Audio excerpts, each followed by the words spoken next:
इसीलिए हम आज़ादी को हासिल करने में कामयाब हो गए।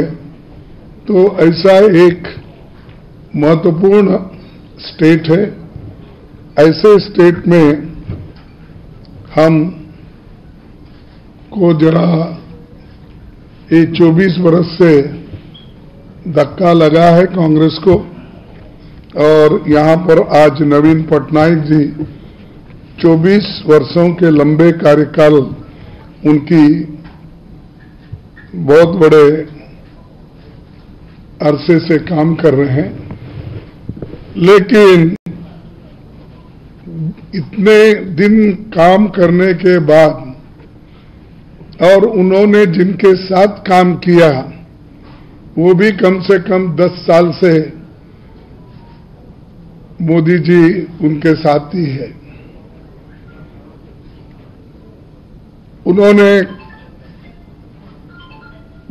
इस राज्य के भलाई के लिए एक होकर काम कर रहे हैं, ऐसा हम पहले सोचे थे, लेकिन वो खरे नहीं उतरे।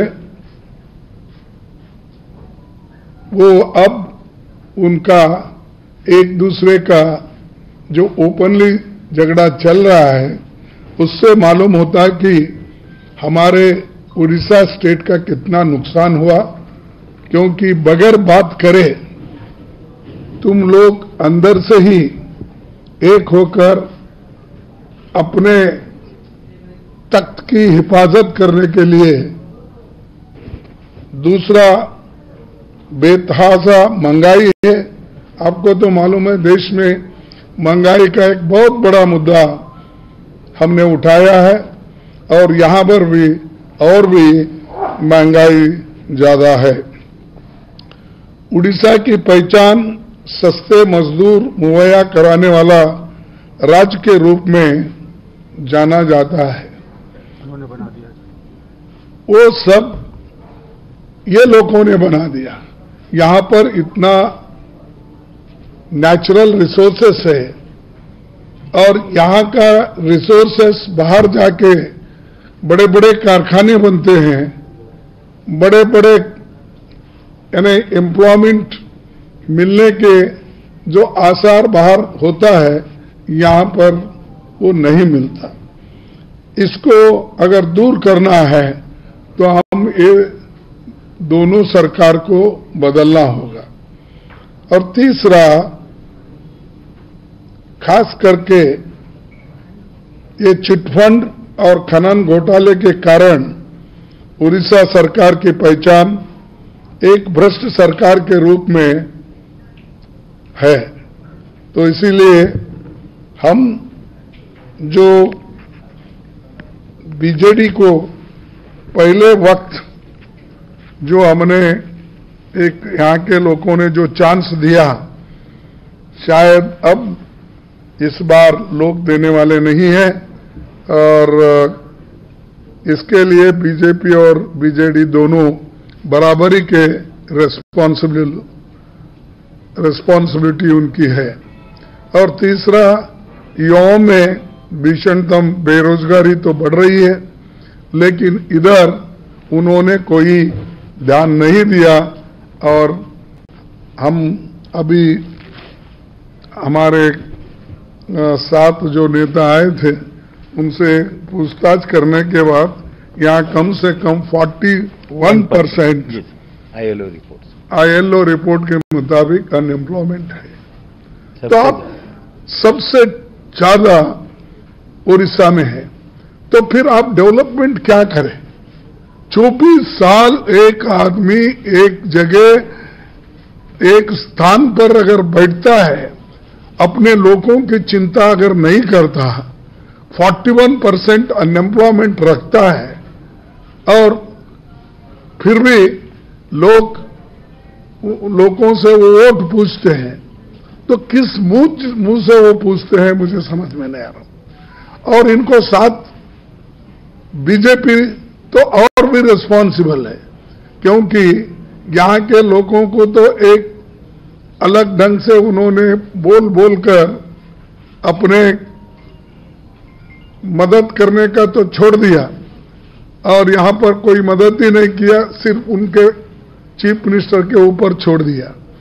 लेकिन चीफ मिनिस्टर और दोनों मिलके इस अपने उड़ीसा का मैं क्या कहूं कि उड़ीसा को बर्बाद करने में इन दोनों का हाथ है। तो हम ये चाहते हैं कि हमारी सरकार, गठबंधन की सरकार, हम जो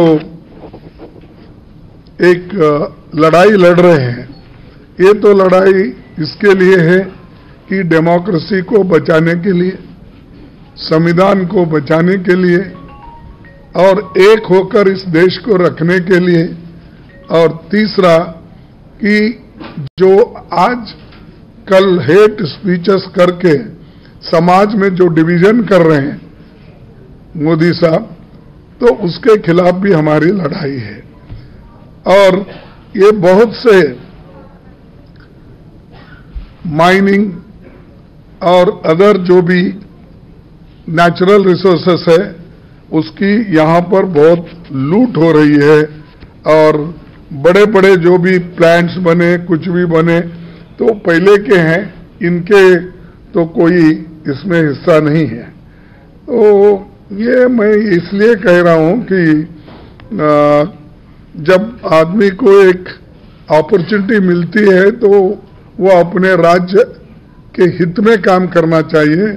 और उसी ढंग से मोदी जी जो आज हर जगह जाके बोल रहे हैं कि मैं 400 पार सीट ले रहा हूं। अरे 400 पार कहां लेते हैं?